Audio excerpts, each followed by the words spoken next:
Hello, everyone, and welcome to the Unfiltered Table, a new series hosted by ACHNET, a unified talent selection platform. At ACHNET, our mission is simple: to help organizations and professionals build real momentum in their careers, their teams, and their futures. We believe better hiring decisions create better workplaces, stronger businesses, and a more meaningful professional growth for everyone involved.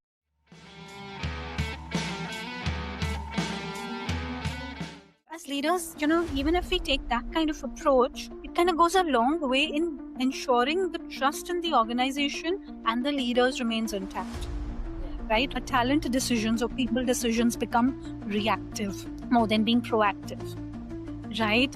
And that is where, all these things kind of start falling apart. Now, when it comes to people decisions, right, it is sometimes difficult to quantify it in financial terms, and to that extent there is an element of subjectivity that's involved, and I mean it is going to be there. You can't expect it to be fully objective, right? And naturally, as businesses, we are attuned to understanding the language in terms of numbers, in terms of quantifiable or measurable results, right?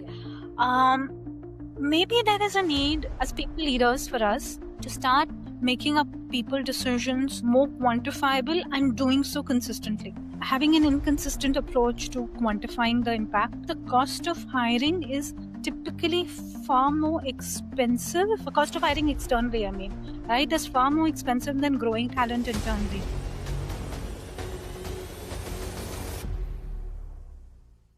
Hi, everyone, and welcome back to the Unfiltered Table, created by ACHNET. I'm your host, Mahima Gupta, and today we're talking about something most organizations realize too late.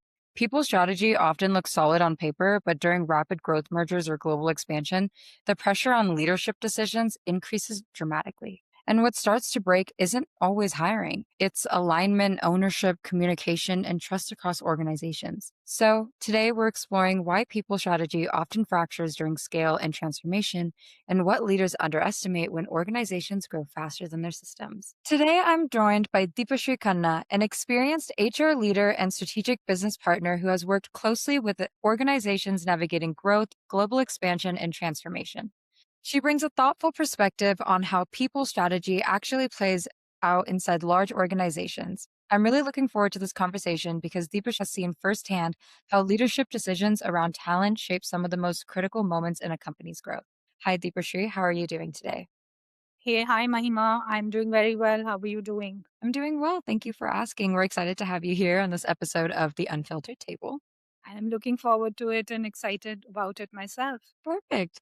So let's start with growth itself. Why does rapid growth put disproportionate pressure on people strategy compared to other business functions? So, what normally happens is growth normally comes with, or is, it has a different set of challenge that it brings in. Why? Because, it's a happy problem to have, right? So when you're dealing with happy problems, the approach is that, growth is happening anyway. So, it's going to be good for people. It's going to be good for everyone, right? So that's the default assumption that's there. Because hence normally shifts automatically to, the problems at hand. And more often than not, these are things to be solved in the now. These are immediate crises that needs to be dealt with. And hence people will be eventually taken care of if, we kind of take care of the problems and those kinds of things. So people issues then go down much lower in the pecking order of things. And, ultimately they stand the risk of getting ignored or forgotten. Typically, this manifests in various ways, right? There is an urgent hire to be done, or the team needs to be onboarded really fast. It's super critical to, get the right set of people on board. Now, what happens is in doing this, there could be people internally who are capable of taking up a role in the new team or a new business line. They end up getting ignored inadvertently. Also, investing in upskilling people is a long-term process. Okay. And when there is a need to have somebody in the now, the urgency is so much that we should have had somebody onboarded as of yesterday, and we are still nowhere there. So this kind of becomes, so people agenda, people issues kind of start coming lower in the order. I start looking out externally to get talent on board. There could also be that I know there is somebody internally who's capable of it, but I don't want to rock the boat, right?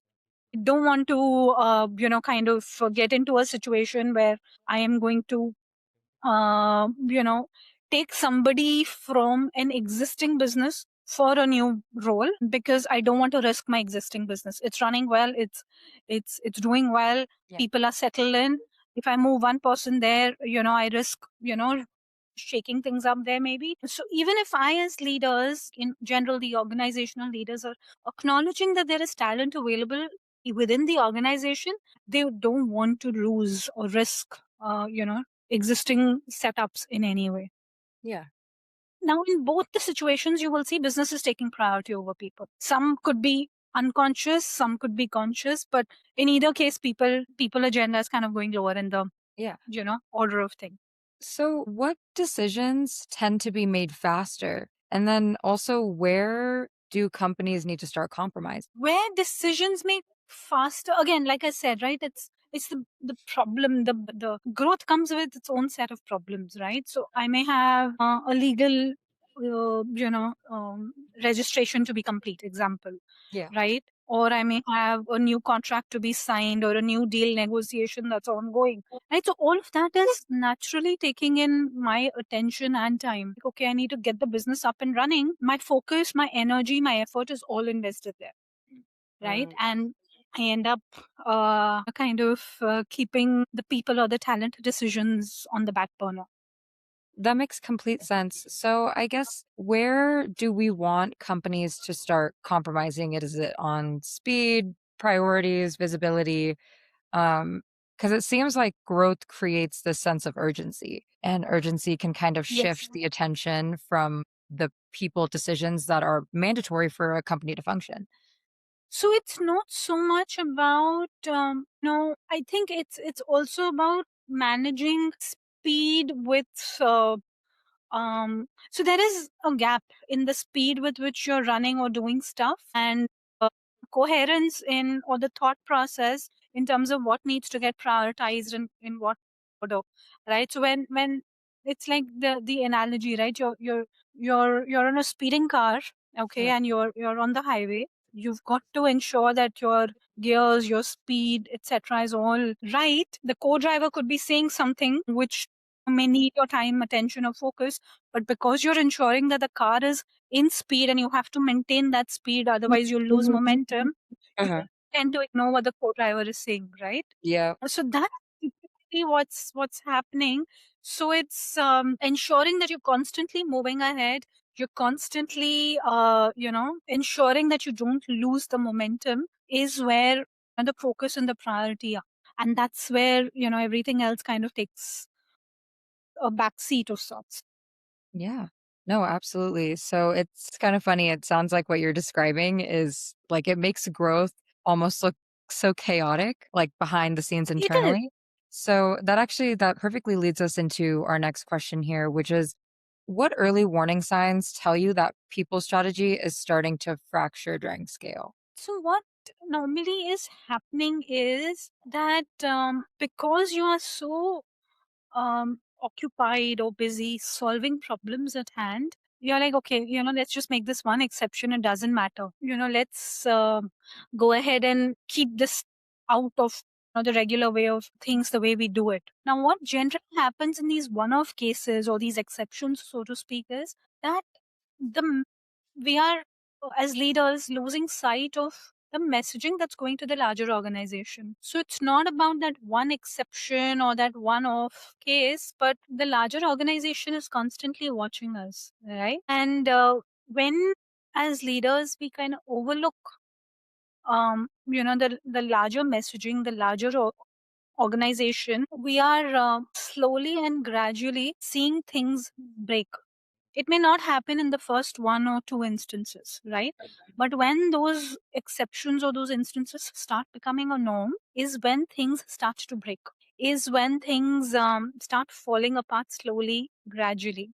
This is then followed by a need to be selective in communication, depending on what audience you are sending the message to, or who are you communicating it to? And because your messaging is becoming selective, because there are exceptions that are being made to a process or the general way of doing things start eroding. And in all of this, I think we tend to completely underscore the informal communication that's always existing in any organization. There are corridor conversations, there are lunch breaks, there are those smoke breaks, right? And people are talking. There is grapevine that's happening. And because we as leaders are being selective in communication, because we as leaders are underscoring the need to constantly keep the same messaging on, uh, trust starts eroding slowly but surely.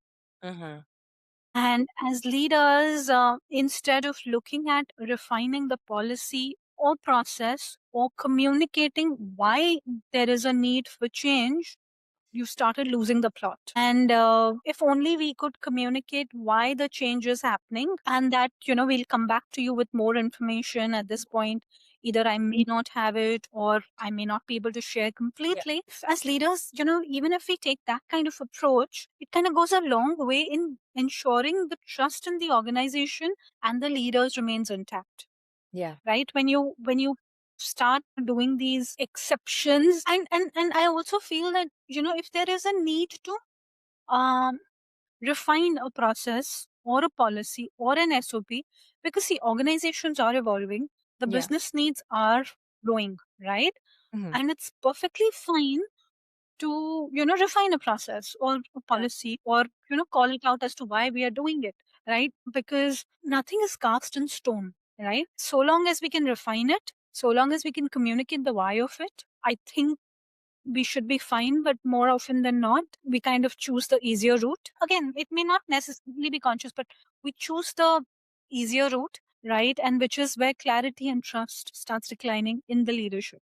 Our talent decisions or people decisions become reactive more than being proactive, right? And that is where all these things kind of start falling apart. Yeah, it sounds like it's not just one big mistake that happens that, causes a huge failure, whatever it may be. It sounds like it's a bunch of small inconsistencies that kind of slowly compound together. Okay, cool. So if people's strategy begins to fracture quietly during growth, the consequences often show up later in businesses. So why do leaders underestimate the business risk embedded in people decisions? Now when it comes to people decisions, right, it is sometimes difficult to quantify it in financial terms.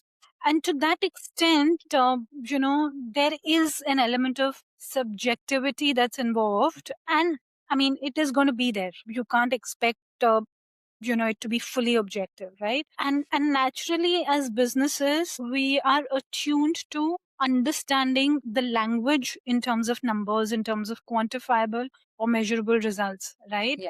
um Maybe there is a need as people leaders for us to start making up people decisions more quantifiable and doing so consistently. Having an inconsistent approach to quantifying the impact, again, I think somewhere, that is the need of the hour as well. Also, there is enough and more research that has happened which says that the cost of hiring is typically far more expensive. Cost of hiring externally, I mean, right, is far more expensive than growing talent internally. Expense is not only in terms of the cost of replacement hire, because generally we will hire a replacement and pay a premium to an external hire as compared to grooming talent internally. So you will have not just the cost of replacement, but even investing time in training, bringing the external person up to speed in terms of the processes, the policies, and everything to do with the organization, right? And another impact which happens is disengagement of the people within the organization. And when people internally are disengaged, we will sooner or later lose out. These people will leave. And then processes have started becoming people dependent and not process driven. So now it's becoming a vicious cycle of attrition, hiring, training, attrition, hiring, training, and so on and so forth, right? And all of this comes with a huge financial loss. Now, can we quantify the financial impact in terms of all these? Yes, we can, but do we do it consistently? Maybe not. At what point and how soon can we, start seeing results in case of a new hire, etc. Is another thing.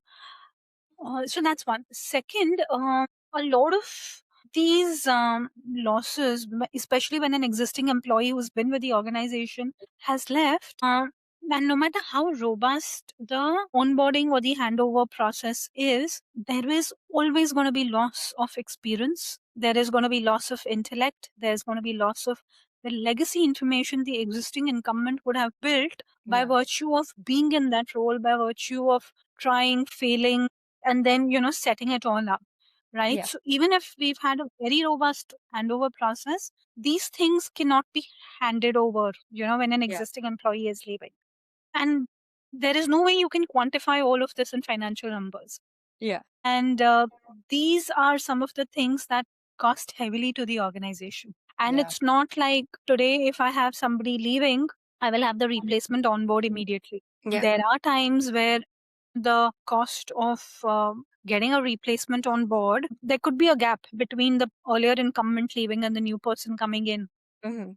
So when you're leaving that space open for whatever period of time, things have already started falling apart in that gap, right? And these are things you can't quantify in financial numbers.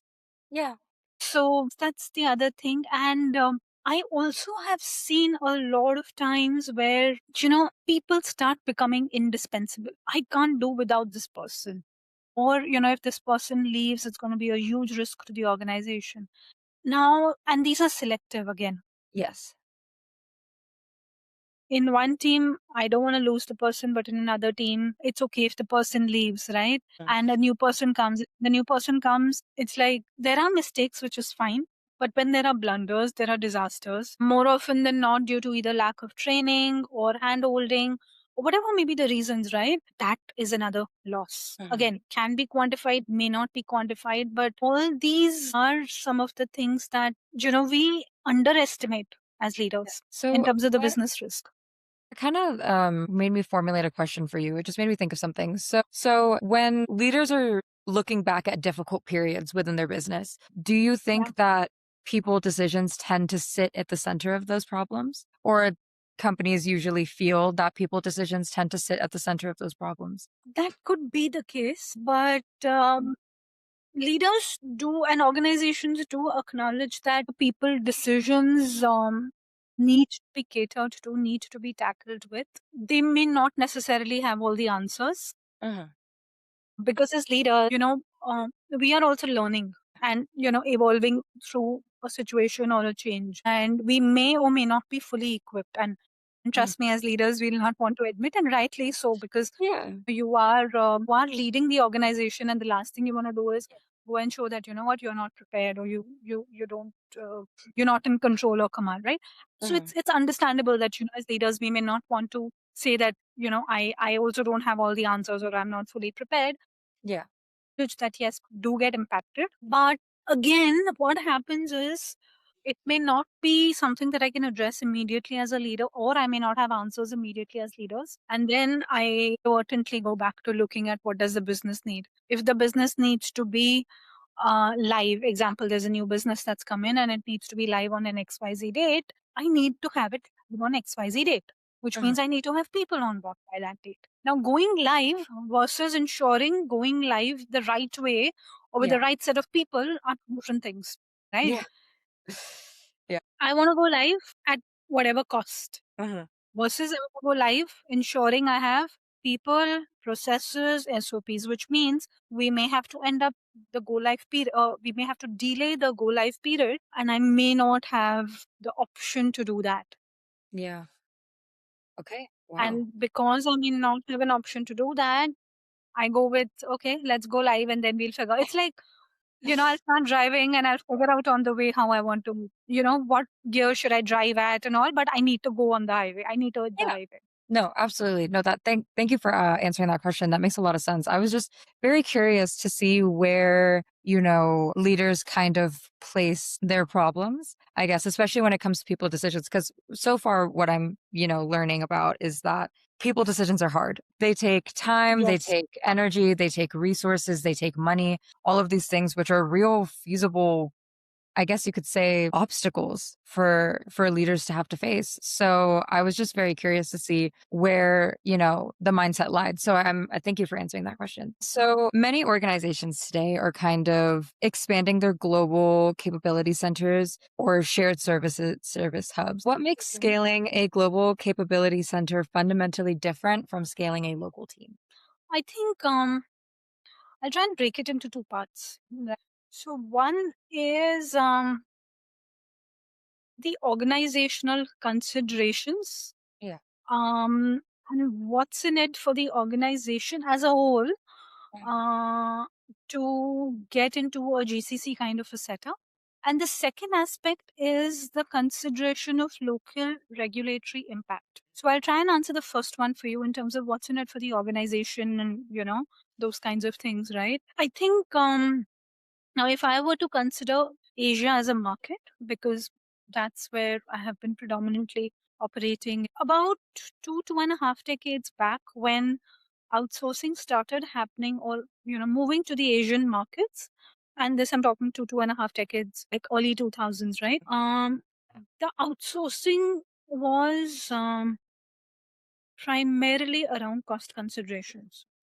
However, I have seen a shift in this mindset of it being only because of cost to setting up GCCs because there is now a recognition of the quality of talent that is available in the new markets that the organizations are outsourcing to. So it's no longer just the back end processes that are getting outsourced, but organizations, global organizations, are also looking at setting up what we call as the centers of excellence outside of the global headquarters into the markets where they are setting up the GCC. So this is the trend that I have started seeing in the last maybe 3-4 years, or maybe last 5 years or so, where the outsourcing conversations, or the GCC, I wouldn't say outsourcing, more the GCC conversations, or the intent for GCCs is no longer just cost considerations. It is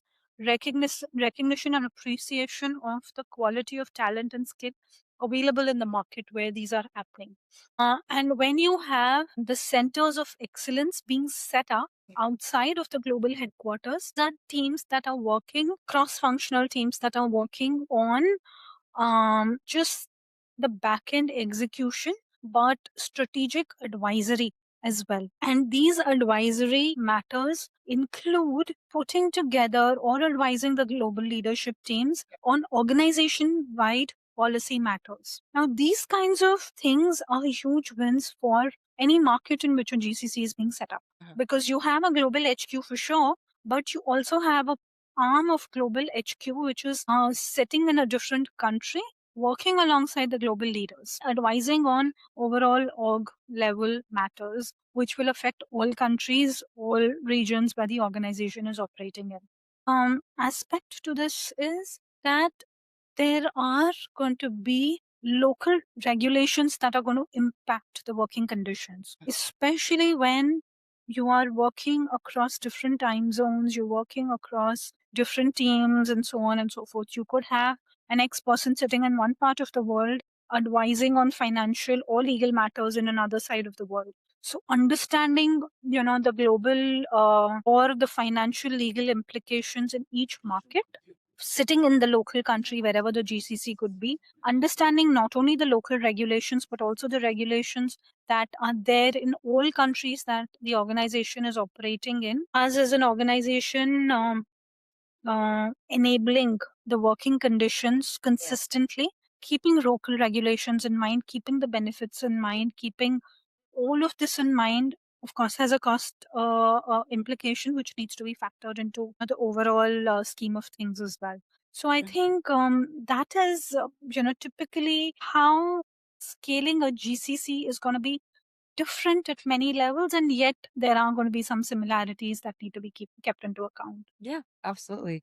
So it sounds like global capability isn't just about cost and talent, it's kind of about integration and context. Yes, So it's not just, again, the big factors that we're talking about, but it's also culture and other aspects like that. So that's well said. Thank you. yes. Where do organizations most commonly misjudge talent when building or scaling GCCs?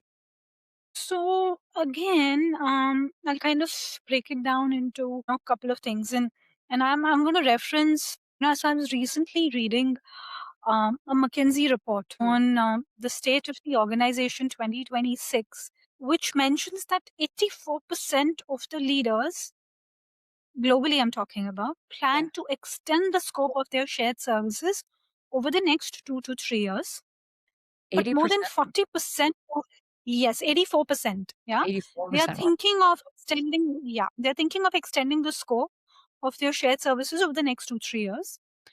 But 40% of them have not yet started thinking systematically about adopting the technology that they will need for it. Okay. Okay, so that's a very interesting statistics to note. Where 84% is huge. Where they're thinking of extending, and a, a little less than half of them don't have the technology that they need. Yeah. Right? So yes, GCC comes with its set of cost advantages. However, it's not about cost only.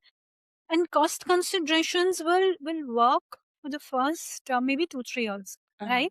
But if I, as an organization, don't know or don't have a plan of what I'm going to do after the first 2 3 years, because cost considerations will not be applicable after the first 3 years, maybe. What after 3 years? What's my long term vision? What is it that I'm expecting my GCC to do? It's going to be extremely critical.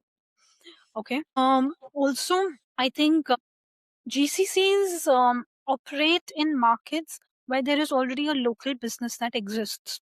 And then there is, of course, an organizational goal or a business. A GCC cannot be a lift and shift approach, because fundamentally it is different from the matrix or the parameters I will apply to see whether my business is successful or no cannot be applied as a lift and shift for the GCC to be successful or no, right? There, so understanding the local nuances is going to be important, but this must be in conjunction with the thought that I have as an organization as to what is it that I'm achieving. By setting up the GCC over and above cost in the 3, 5, or 10-year period, right? Also, there has to be a level of autonomy that needs to be given to the GCC leaders in the local markets. We have also seen sometimes the handoffs and takeoffs are not clearly defined. Is leadership development kind of underestimated in this aspect? Yes, leadership development is underestimated. Sometimes, the conflicts inherent in a GCC setup. And what do I mean when I say conflicts is I am, in more often than not, I am shutting down a business in my HQ and moving it to another country, right? So there is going to be some level of discontentment in the HQ. Why? Because the approach is that my job is being taken away by people in another country, right? So there is going to be that mindset that you'll have to deal with. Then culturally integrating people in different markets coming together, and in so cultural differences, the sense of my job's being taken away, etc., etc. Now all these are going to create conflicting priorities at some point, and in that setup, when you're not going to define your handoffs and takeoffs between the local and the GCC teams, they are left unattended or unaddressed, you're putting them at risk the entire setup, right? And this is an area which sometimes gets overlooked. And of course, this has a huge cost in the long term for the organization, right? Yeah, absolutely. It sounds like it. So yes, it's important to understand and acknowledge that GCC is a strategic lever for success of the organization. And even within the GCC setup, in whichever country it's getting set up in, there are going to be roles which are going to be centers of excellence that are going to work with the global leadership, defining and strategically driving the vision and the success of this decision. Yeah. And of course, then there are people needs, there are development needs, there are what's the right level of organization, how do we grow the organization beyond the first 3 years, do we have like a second in line that we are developing within the GCC setups. So sometimes these can be sketchy when you start off because you are moving in a different country, you are looking at. So yes, I understand all of this, but somewhere after the first year, these conversations need to start because these are going to take time. And also what happens is typically enabling functions, right? HR or legal or finance or whatever, right? These functions are a common thread between the local businesses and GCC setups, right? Identifying what's the right level of organization in these enabling functions is equally important, but more often than not, they are ignored. And they're much lower in the order priority, and a step which is misjudged. This not only puts GCC at risk, but it's also the local business functions that are at risk because these enabling functions are not thought through. And there is it's important to have them embedded into the larger scheme of things. A lot of moving parts, there are a lot of critical people related decisions, and as organizations and leaders, we've got to be mindful of these aspects. Yeah, no, absolutely. So another moment where people's strategy kind of becomes fragile, I guess, is during mergers and acquisitions. So what does people's strategy often, or why, I should say, sorry, why does people's strategy often become reactive during mergers and acquisitions? So people decisions are reactive because many conversations begin with numbers always, right? By design, merger is a significant financial investment for the organization. The earliest discussions in an M&A setup are almost always about the valuation, the ROI, the financial synergies, the legal structures, the risk exposure, and how do these pan out over a period of 1, 3, 5, 10 years, and so on and so forth. And understandably so, right? Because these are high stakes. These are complex transactions which are led by very senior executives. Of course, there are a whole lot of external advisors working as well. And almost all of them are trained to analyze metrics, projections, balance sheets, right? So unknowingly or inadvertently, people aspects don't come into the picture unless much later, right? So it's not something that's getting ignored intentionally, but it's just sequenced much later, right? But by that time, there is already grapevine which is so active, and the messaging that's going out is fragmented, it is sketchy, it's incomplete, and it's very natural that a merger or an acquisition is going to create a sense of insecurity, especially in the minds of people that are getting brought out, right? And that's a big misstep. So kind of when you were just talking just now about, it made me think, do leaders kind of underestimate the emotional impact that mergers and acquisitions can actually have on their employees? Again, I think leaders understand it. Yeah. They do understand that there is going to be a considerable emotional impact, and these do get talked about and discussed in the discussions. Even early on, they do get discussed. But because we don't know if the merger is going to go through in the first place or no, because the financials need to make sense, the ROI, the balance sheets, the risk, all of it needs to make sense, right? It could so happen that if I do decide to not go ahead with a merger in the first place, I don't need to worry about the people aspect of it. Again, it's not consciously that they want to ignore it, it's unintentional, right? Because it's high risk, it's high impact, right? So it's not like leaders don't understand or acknowledge the emotional impact. They do, they definitely do. It's just that they're like, okay, we'll deal with it when we come to it. Let's get done with the other aspects. Yeah. But yes, it is, that insecurity, that fear, that anxiety is still playing in the minds of people at the back, right? And at best, it's only, the top layer of the organization that has visibility or access to what's happening. And yeah, that's typically what's really happening. So the new acquired entity, so to speak, or the people rather in the entity that's getting acquired, naturally will have a sense of anxiety. Yeah. No, absolutely. So even after the deal is done, kind of the integration stage still brings its own challenges.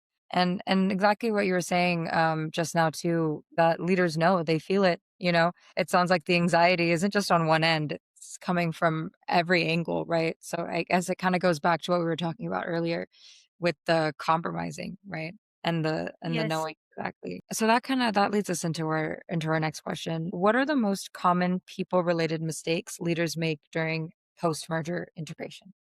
So what happens is people agenda is often post facto, right? And to that extent, it's a mechanical exercise which is based on, what's the objective of the new entity that, is designed or chopped out in the final deal, right?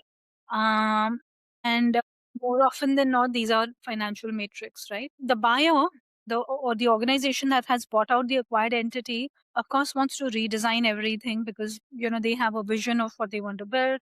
They of course want to restructure it basis how they think the organization should look like, and so on and so forth. And what is it that they want to achieve? And because of that vision, they often will kind of ignore or oversee oversee the people needs or the people decisions, right? What normally happens is that it is these same people who've built the organization, who've brought it to a stage which has made it attractive as a proposition to get acquired, right? So it is people who are at the back of making an organization successful or attractive enough to get acquired, but they may no longer be acknowledged or needed because the need or the vision of the buyer is very different, or they would expect to. And there's also this whole rush, right? I want to integrate the new entity into my entity. Again, what happens is culturally these organizations are very different, right? And when you're going to integrate, the cultural integration and people integration is very important. Even if you want to achieve your financial numbers, you need to ensure that your people and your culture are rightly integrated, and there is no rush to do that, right? But when you are rushing into doing that, people are left high and dry, people are left ignored. And to your point, you were saying, right, the emotional impact that is happening, nobody is talking to, what is it, the work that you were doing, how were you doing it. There is a lot of knowledge that they have had, they've built informal relationships, they've built expertise and the knowledge of how things are done in this business. Why I as a buyer have acquired it because I have either a need to get into the market where I didn't have, and hence I've acquired it, or there is a certain expertise that that the acquired organization brings. Expertise is normally coming through people, or there is a certain knowledge that I may, lack, which I want. All of this is at the back of people. And when I'm, kind of rushing into integrating it with my vision, my setup, my organization, I'm ignoring why, what's in it, or why did I even get those people on board, right? And then then we see, these things started breaking down. It's like, okay, if I were to give you an analogy, right? There's an organ transplant. I am, getting a new organ and putting it into a new body. Okay. And the best surgeon can be doing the transplant, right? But if the body does not accept the new organ, it will get rejected. The same is the case in a merger, right? Where people are like that. If not handled with empathy and care, the risk of losing my best performers is going to be very high, and force fitting them into an existing mechanism is sure shot a recipe of breakdown. And this is a step which is overlooked, and it costs big. And mergers or acquisitions or JVs or deals fail. That was a really good, that was a fantastic analogy. No, that makes perfect sense. So it's not just structural, it's completely emotional. It's deeply emotional for the employees. And you know that it's true. I think it's easy for leaders to get wrapped up in, you know, their end goal, what they want for the company. And that's fair. You can't build a company on empty dreams. However, exactly what you said, if you don't take into consideration, you know, your most valuable asset, which are your employees, it sounds like you're not really going to get anywhere. So no, that was a fantastic Exactly. analogy. I really, really appreciate that. I'm going to use that going forward. So I guess the entire conversation has raised a lot of important questions about leadership responsibility. So, who actually owns people decisions during growth or transformation? It's like when it comes to people decisions, all of us as leaders have a joint and a collective responsibility. No one person can stand up and say that this one person or that one individual or that leader owns it, because all of our organization is a set of people coming together doing what they're doing, right? Yeah. And all of us are working with people for people. With people strategy, there has to be an execution discipline, because at the end of the day, whatever said and done, people are watching. Now, strategy is a very fancy word, and it kind of gets my personal opinion, right? And it often gets thrown around very frequently. Of course, it's very glamorous as a role, where you're sitting in boardrooms, in offices, and all of that, right? Yeah. But there is also a saying that says, right, culture eats strategy for breakfast, lunch, and dinner. It couldn't be more true in people related matters, right? And from what I have seen, there are many takers for strategy, but very few people want to really get down and get their hands dirty with execution. But devil lies in the detail, and it is the execution that brings in the operational excellence. And any setup, big or small, I am a very firm believer it has to be at the back of operational excellence. I have, of course, written a small article also on that one. How the strategy and the execution is important. But coming back to the point that you were making, right now, I have in my career worked with a lot of people. I have personally deeply admired leaders who walk the talk, especially when it comes to the difficult or the inconvenient decisions. It's easy to speak about, value, culture, fairness, all of that, right? Especially when the business is stable.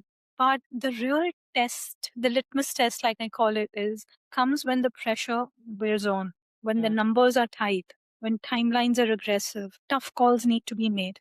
That's when the discipline of execution either holds or collapses.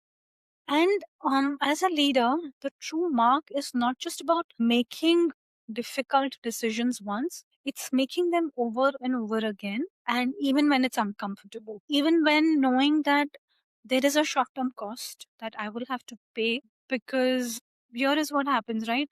First, except like I was telling earlier, the first exception feels small, but just for this one person, just for this one target, right? But slowly and gradually, it starts becoming a norm, and this norm then starts becoming the culture. And then the urgency to deliver, you end up compromising as a leader on people. When you compromise on what is the right thing to do, your trust, your credibility takes a hit. Yes, we'll take hit on the numbers, or the other way to put it is, if I make these exceptions and I go with the short term decisions, I'll hit my numbers for sure. But my credibility as a leader is going to take a hit.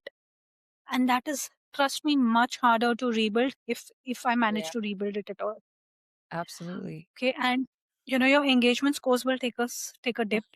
Values will become only words on the wall. Strategy will still look good because you've achieved your numbers, etc. But there's no spine. Yeah. So kind of like, And execution discipline on people matters is about having spine. yeah. No, absolutely. Taking that accountability, right? You know, taking responsibility, accountability. Actually, you were talking just now about shared ownership. Do you think that sometimes shared ownership can almost translate as no ownership? So kind of like as responsibility spreads, accountability kind of becomes hard to track. So to me, the way I look at it is each one of us Mhm. are accountable. It's not about sharing the accountability. It's about each one of us owning the accountability for the people that we as leaders are responsible for. Right? Okay. Because at the end of the day, um, people don't experience strategy. They experience consistency of my behavior as a leader.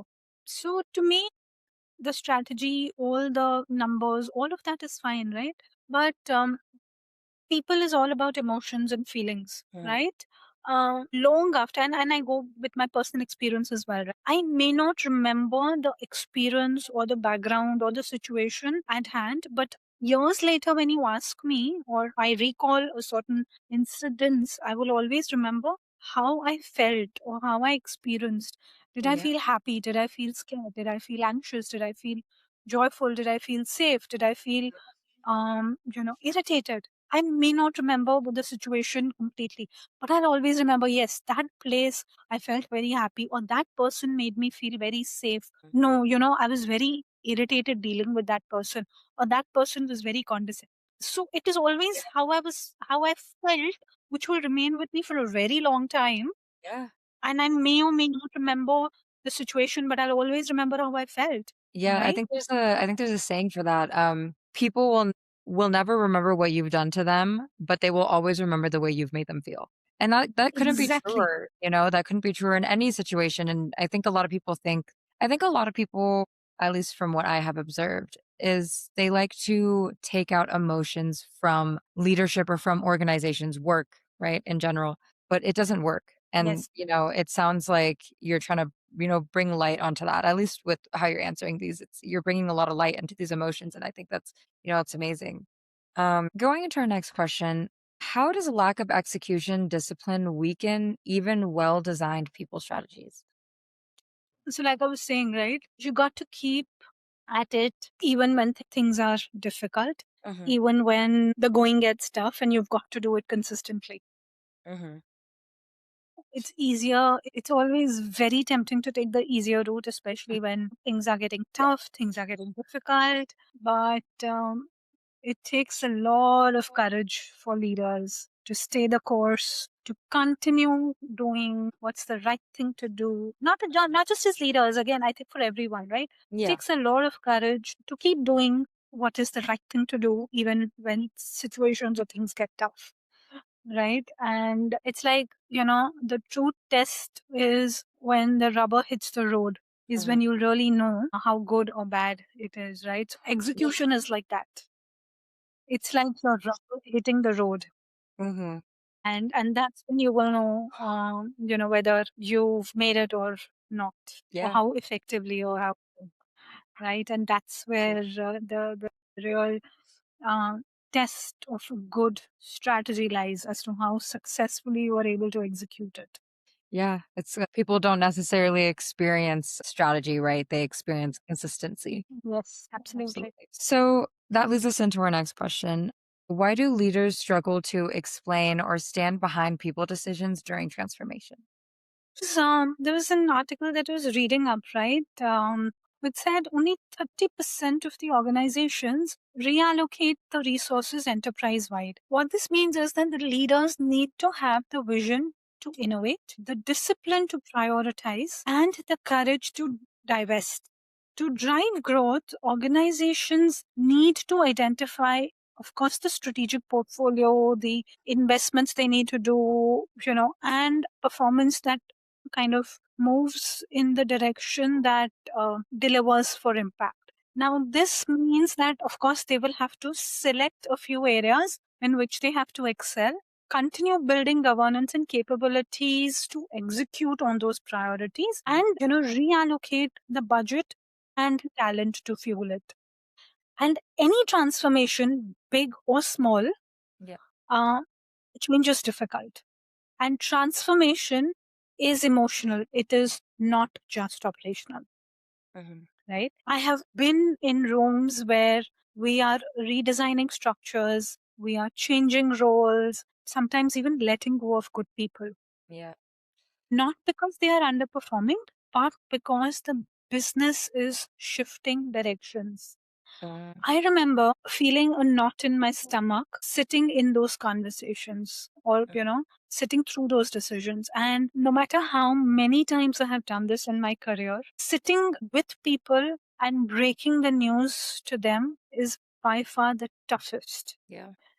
And no amount of matrix can justify the human emotion. And as leaders, we are also struggling during transformation, either because we ourselves have not fully processed the decisions, we have our own doubts, our conflict, our guilt. All of this tends to come out in the conversations and people see through it. We as leaders are also going through transformation, often with little time or support or preparation. We are seeing the matrix change. The very people who helped build the organization could be different from the kind of talent we will need, which will thrive in the new setup.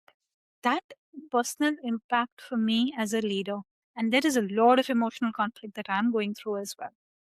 Like now, for me personally, what has helped is that at the end of the day, it is the organization's need, and we've got to deliver to that need, Yeah. even if it's uncomfortable. It's Right. like so when I become clear that a decision is aligned to the future that we're trying to build, it helps me stand with calm and deliver it even if it's painful. But yes, what I have definitely learned is to communicate it with honesty, humility, and respect. Yeah. Respect is non negotiable. Do you think that leaders kind of oftentimes have to inherit or take on roles or take on responsibilities that they didn't make, take on decisions they didn't make, I think is a better way to frame that. Yeah, yeah, yeah, absolutely. A Yeah. lot of times, right? I may not agree with every decision. I may not agree with, the goal or whatever, right? And yet, if that's the need of the organization and we need to deliver to it, we need to deliver to it. But yes, how I can deliver, what gets delivered, I can't necessarily always control, but Yeah. how I deliver is something I can control. And as leaders, if we remain honest, we take the accountability without really hiding behind those jargons, right? And doing it with respect. And a lot of times showing vulnerability Yeah. is sometimes required. It's a sign of strength. Being But human. because it's being human, right? We are conditioned to not allow to show that, we are Yeah. affected or whatever, whatever. Um, and people see through that, Hmm. right? And that's why I say sometimes showing sign of vulnerability is, a sign of strength. Yeah. um and yeah, just doing it respectfully and being honest about what we're doing. Yeah. No, absolutely. So transparency becomes difficult when leaders themselves are kind of, navigating uncertainty, right? Yes. So is there anything that you would that you do or maybe would advise to or that help you be as transparent as possible?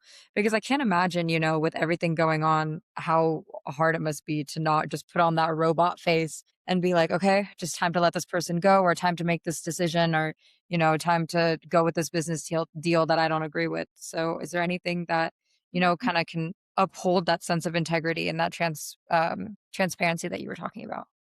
Yes, and which is what I was saying, right? I think being honest and being transparent about why this is the organization need, why this is the direction we are taking, and just saying that, and saying that I, as a leader, and acknowledge that yes, it's difficult for me as well. Yeah. So instead of hiding behind jargons, instead of talking strategy all the time, right? Just you know, the EQ, the emotional quotient, right?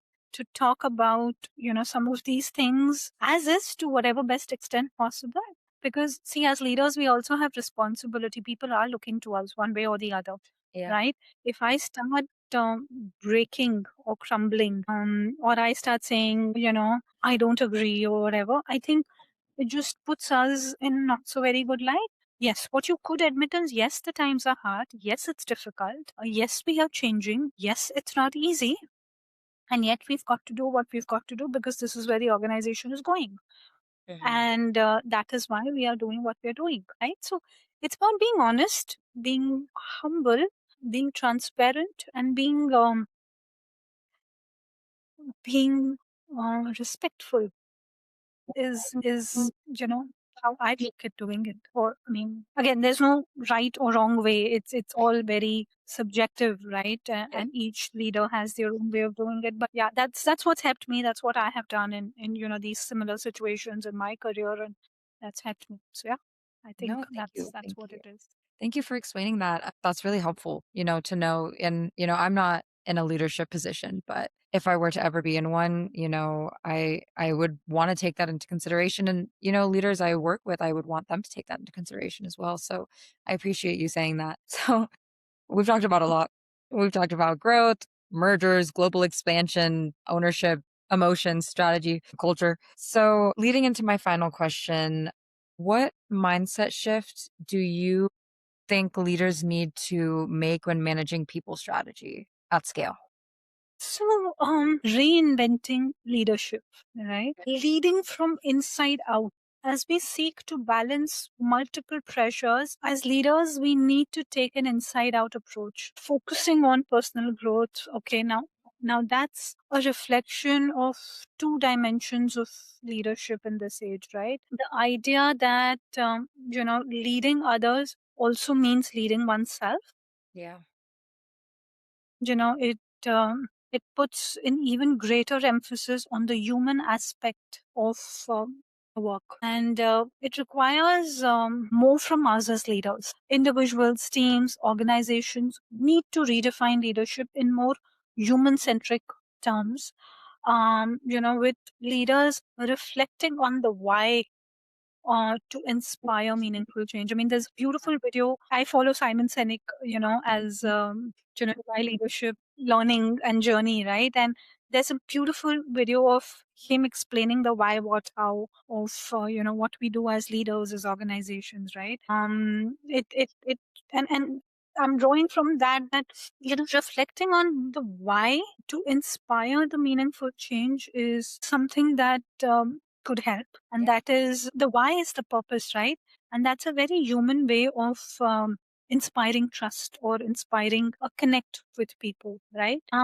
Aiming higher with new performance, unleashing the full potential of organizations through human capital, focusing on people and performance to drive strong business results, right? While organizations have set the ambition to improve their performance, etc., there is a lot of human capital and investment in people, in management practices, in culture building, that investing in, the employee health, well-being, etc., that is going to help as leaders. And I think as leaders, we're still missing the importance of intrinsic motivation. Right. Again, I'm going back to, the McKinsey State of the Organization report that I was referring to earlier, right? Only 12%, only 20% of the leaders believe in the non-financial rewards can instill performance in employees. Non-financial rewards, only 20% of leaders believe in that. So basically, motivators are all external incentives, bonuses, all of that, right? 80% of the organizations or lead are still relying on external motivating factors, completely missing out on the intrinsic motivators to drive and engage people. And I think, of course, there can be, various approaches, and there could be multiple approaches you can adopt as well. But underscoring the need for intrinsic motivators and the why of doing what we're doing would go a long way in inspiring and building that trust, in my opinion, right? And another particular approach which I want to draw attention to, and I've tried to. I'm not saying I'm fully at it, but what I've tried in my leadership style is what's called a theory of servant leadership. Okay, so I think in the 70s and the 80s, uh, uh, Robert Greenleaf, came up with this approach where, as servant leaders, this theory is focusing on the three C's, which is compassion, character, and competence. I think I've heard this. Yeah, and it's like this is the oxygen which is essential to build trust in the organization, Yeah, right? absolutely. And as leaders, we maintain, of course, high standards of integrity, display humility, but often the ability to listen effectively to people and work on the feedback from employees as leaders or as servant leaders is something that will help us build relationships, support diversity, navigating conflict. And conflict is everywhere, right? Yes. It's like Everywhere, not just in work, just everywhere. exactly Yeah. just everywhere. Yeah. And it's like to have the vision and the foresight to not only anticipate what are the future risks, but also find ways to mitigate the impact in a complex environment, which is constantly changing. Yes. So yeah, I think that's what it is. Amazing. Thank you so much. That was really helpful. That's really great advice. No, I love that. Thank you. Yes. So yeah, I think that's what it is. Amazing. Thank you so much. That was really helpful. That's really great advice. No, I love that. All right, Deepashree, thank you so much for coming on this week's episode of the Unfiltered Table. We seriously appreciate having you here, and I loved your insight, and I loved the conversation we had today. Honestly, I think you brought a lot of light into real life issues that are not just facing leaders, but facing employees as well. So I appreciate all the insight you gave us today, and thank you for being here. Thank you. Thank you, Mahima, so much for having me. I hope I was able to do justice to the topic, and I appreciate the opportunity to be able to come and have this discussion, share my insights, share my experience with you, and I hope the listeners and the audience have some takeaways from it. So thank you so much for this time and the opportunity. Appreciate it, and I wish you all the best. Of course, thank you. Bye. As we wrap up today's conversation, one thing becomes very clear. People's strategy usually doesn't fail because leaders lack good intentions. It begins to break down when organizations move faster than their systems, their alignment, and their discipline. Growth mergers and global expansion amplify every leadership decision, especially the ones involving people. A big thank you to Dipashree Khanna for sharing such amazing, thoughtful insights and real experiences from her career. And thank you to everyone listening to the Unfiltered Table. If you found this conversation valuable, be sure to follow the podcast for more honest discussions with leaders about the realities behind building organizations. Until next time, bye.